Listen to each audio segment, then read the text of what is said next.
Thank you very much. Thank you. Well, thank you, President Powers, Provost Fenves, deans, members of the faculty, family and friends, and most importantly, the class of 2014. It is indeed an honor for me to be here tonight. It's been almost 37 years to the day that I graduated from UT. I remember a lot of things about that day. I remember I had a throbbing headache from a party the night before.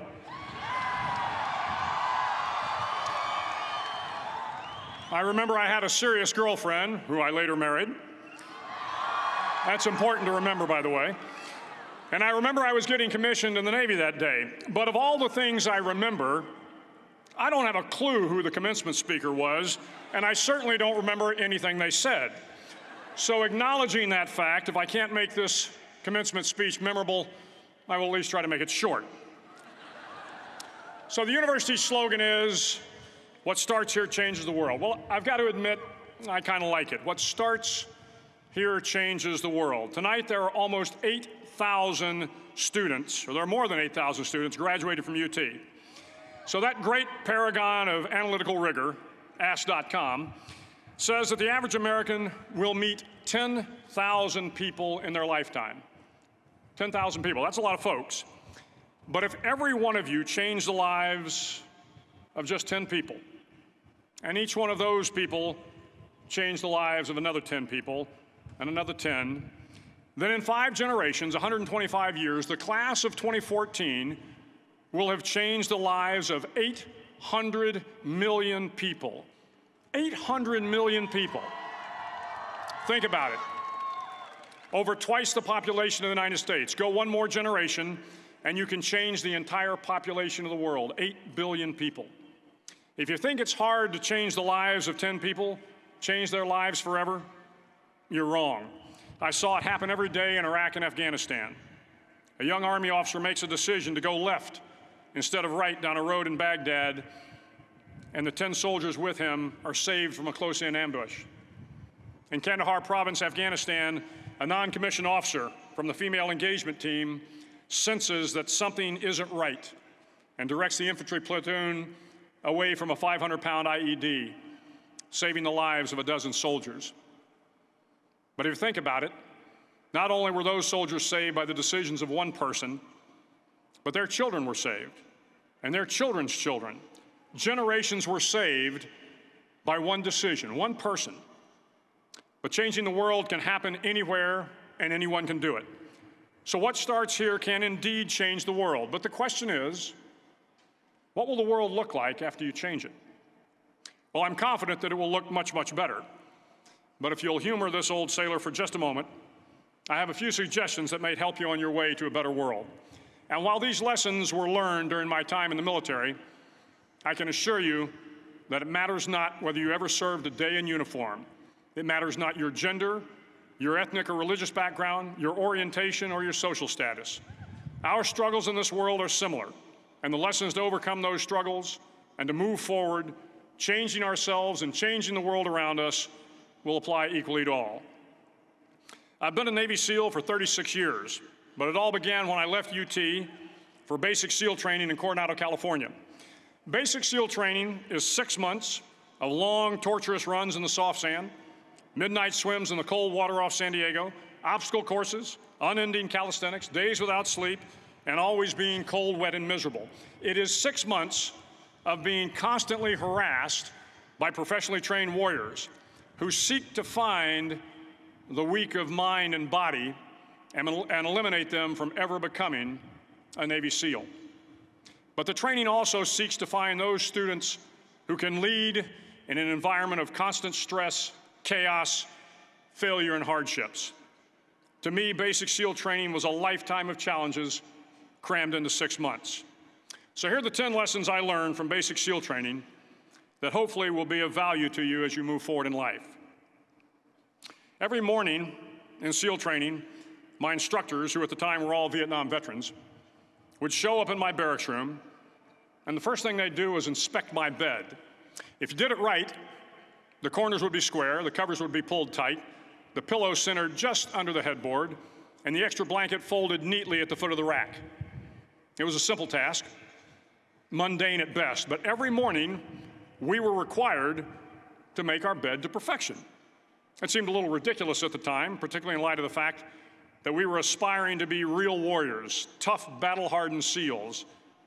But the wisdom of this simple act has been proven to me many times over. If you make your bed every morning, you will have accomplished the first task of the day. It will give you a small sense of pride, and it will encourage you to do another task, and another, and another. And by the end of the day, that one task completed will have turned into many tasks completed. Making your bed will also reinforce the fact that the little things in life matter. If you can't do the little things right, you'll never be able to do the big things right. And if by chance you have a miserable day, you will come home to a bed that is made, that you made.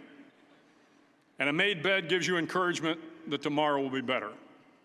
So if you want to change the world, start off by making your bed.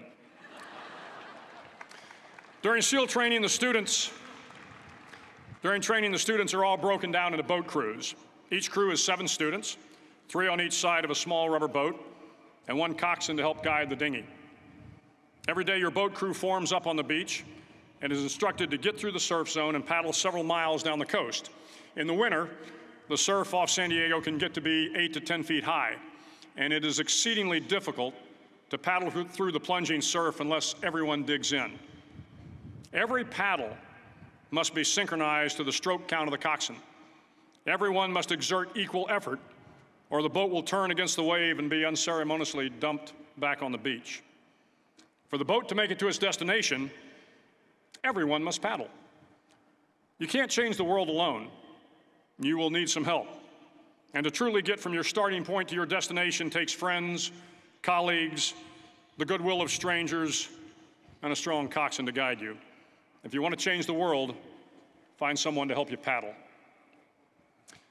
Over a few weeks of difficult training, my SEAL class, which started with 150 men, was down to just 42. There were now 6 boat crews of 7 men each. I was in the boat with the tall guys, but the best boat crew we had was made up of the little guys, the Munchkin crew, we called them. No one was over 5'5". The Munchkin boat crew had 1 American Indian, 1 African American, 1 Polish American, 1 Greek American, 1 Italian American, and 2 tough kids from the Midwest. They out-paddled, outran, and outswam all the other boat crews. The big men in the other boat crews would always make good-natured fun of the tiny little flippers the Munchkins put on their tiny little feet prior to every swim. But somehow these little guys from every corner of the nation and the world always had the last laugh, swimming faster than everyone and reaching the shore long before the rest of us. SEAL training was a great equalizer. Nothing mattered but your will to succeed, not your color, not your ethnic background, not your education, not your social status. If you want to change the world, measure a person by the size of their heart, not by the size of their flippers.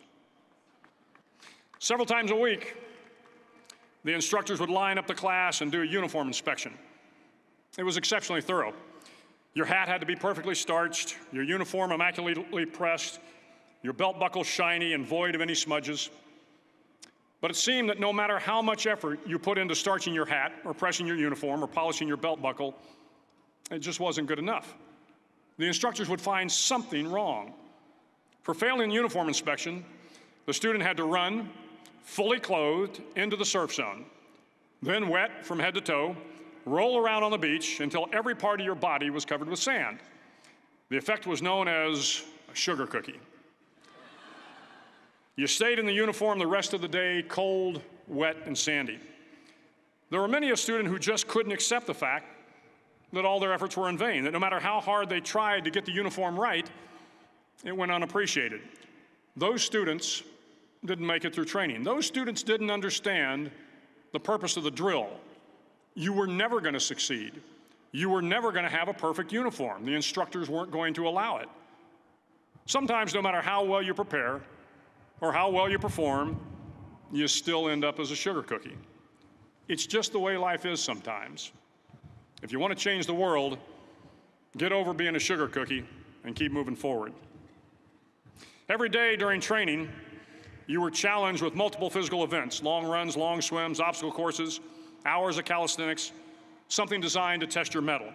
Every event had standards, times you had to meet. If you failed to meet those times, those standards, your name was posted on a list, and at the end of the day, those on the list were invited to a circus. A circus was 2 hours of additional calisthenics, designed to wear you down, to break your spirit, to force you to quit. No one wanted a circus. A circus meant that for that day, you didn't measure up. A circus meant more fatigue, and more fatigue meant that the following day would be more difficult, and more circuses were likely. But at some time during SEAL training, everyone made the circus list. But an interesting thing happened to those who were constantly on the list. Over time, those students who did 2 hours of extra calisthenics got stronger and stronger.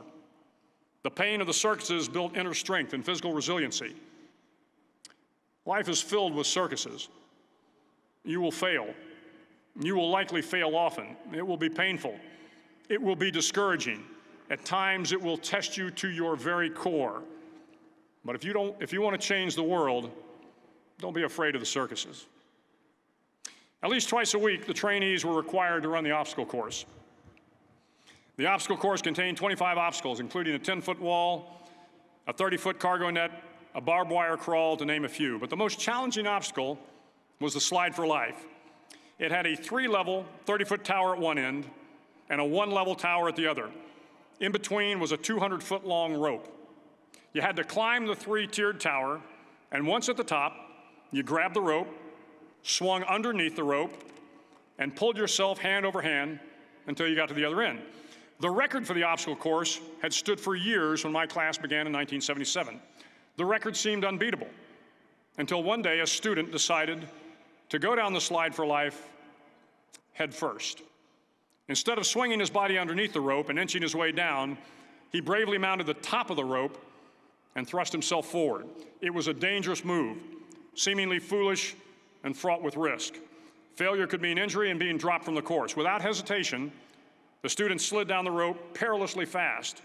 Instead of several minutes, it only took him half that time. And by the end of the course, he had broken the record. If you want to change the world, sometimes you have to slide down the obstacles head first. During the land warfare phase of training, the students are flown out to San Clemente Island, which lies off the coast of San Diego. The waters off San Clemente are a breeding ground for the great white sharks. To pass SEAL training, there are a series of long swims that must be completed. One is the night swim. Before the swim, the instructors joyfully brief the students on all the species of sharks that inhabit the waters off San Clemente. They assure you, however, that no student has ever been eaten by a shark, at least not that they can remember. But you are also taught that if a shark begins to circle your position, stand your ground. Do not swim away. Do not act afraid. And if the shark, hungry for a midnight snack, darts towards you, then summons up all your strength and punch him in the snout, and he will turn and swim away. There are a lot of sharks in the world. If you hope to complete the swim, you will have to deal with them. So if you want to change the world, don't back down from the sharks. As Navy SEALs, one of our jobs is to conduct underwater attacks against enemy shipping. We practice this technique extensively during training. The ship attack mission is where a pair of SEAL divers is dropped off outside an enemy harbor and then swims well over 2 miles underwater, using nothing but a depth gauge and a compass to get to the target. During the entire swim, even well below the surface, there is some light that comes through. It is comforting to know that there is open water above you. But as you approach the ship, which is tied to a pier, the light begins to fade. The steel structure of the ship blocks the moonlight. It blocks the surrounding street lamps. It blocks all ambient light. To be successful in your mission, you have to swim under the ship and find the keel, the center line, and the deepest part of the ship. This is your objective. But the keel is also the darkest part of the ship, where you cannot see your hand in front of your face, where the noise from the ship's machinery is deafening, and where it gets to be easily disoriented, and you can fail. Every SEAL knows that under the keel, at that darkest moment of the mission, is a time when you need to be calm, when you must be calm, when you must be composed, when all your tactical skills, your physical power, and your inner strength must be brought to bear. If you want to change the world, you must be your very best in the darkest moments. The 9th week of training is referred to as Hell Week. It is 6 days of no sleep, constant physical and mental harassment, and one special day at the Mud Flats. The Mud Flats are an area between San Diego and Tijuana where the water runs off and creates the Tijuana Sloughs, a swampy patch of terrain where the mud will engulf you. It is on Wednesday of Hell Week that you paddle down to the Mud Flats and spend the next 15 hours trying to survive this freezing cold, the howling wind, and the incessant pressure to quit from the instructors. As the sun began to set that Wednesday evening, my training class, having committed some egregious infraction of the rules, was ordered into the mud. The mud consumed each man till there was nothing visible but our heads. The instructors told us we could leave the mud if only 5 men would quit. Only 5 men, just 5 men, and we could get out of the oppressive cold. Looking around the mud flat, it was apparent that some students were about to give up.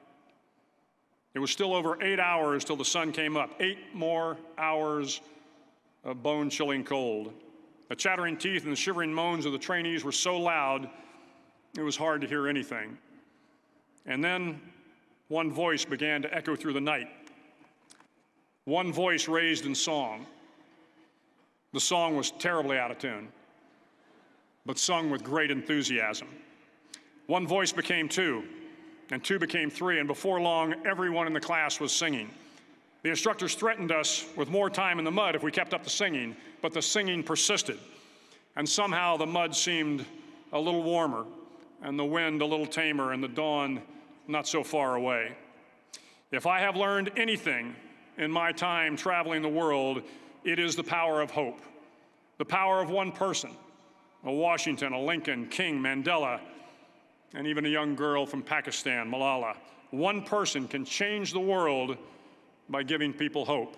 So if you want to change the world, start singing when you're up to your neck in mud. Finally, in SEAL training, there's a bell. A brass bell that hangs in the center of the compound for all the students to see. All you have to do to quit is ring the bell. Ring the bell, and you no longer have to wake up at 5 o'clock. Ring the bell, and you no longer have to be in the freezing cold swims. Ring the bell, and you no longer have to do the runs, the obstacle course, the PT, and you no longer have to endure the hardships of training. All you have to do is ring the bell to get out. If you want to change the world, don't ever, ever ring the bell. To the class of 2014, you are moments away from graduating, moments away from beginning your journey through life, moments away from starting to change the world for the better. It will not be easy, but you are the class of 2014, the class that can affect the lives of 800 million people in the next century. Start each day with a task completed. Find someone to help you through life. Respect everyone. Know that life is not fair and that you will fail often. But if you take some risks, step up when the times are the toughest, face down the bullies, lift up the downtrodden, and never, ever give up. If you do these things, the next generation and the generations that follow will live in a world far better than the one we have today. And what started here will indeed have changed the world for the better. Thank you very much. Hook 'em horns.